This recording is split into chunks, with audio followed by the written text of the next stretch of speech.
أعوذ بالله من الشيطان الرجيم.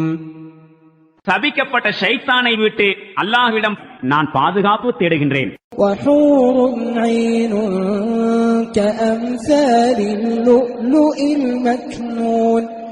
மேலும் அழகிய கண்களை உடைய ஹூர் எனும் மங்கையரும் அவர்களுக்காக இருப்பர். அவர்கள் மறைத்து வைக்கப்பட்ட முத்துக்களைப் போன்று அழகாயிருப்பார்கள்.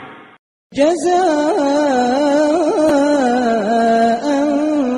بما كانوا يعملون.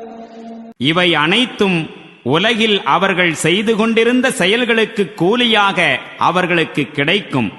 لا يسمعون فيها لغوا ولا تأثيما. அங்கு அவர்கள் வீண் பேச்சுக்களையோ பாவமான விஷயங்களையோ செவியேற்க மாட்டார்கள்.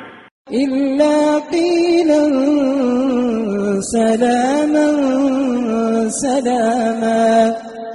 எது பேசப்பட்டாலும் சரியாகவே பேசப்படும்.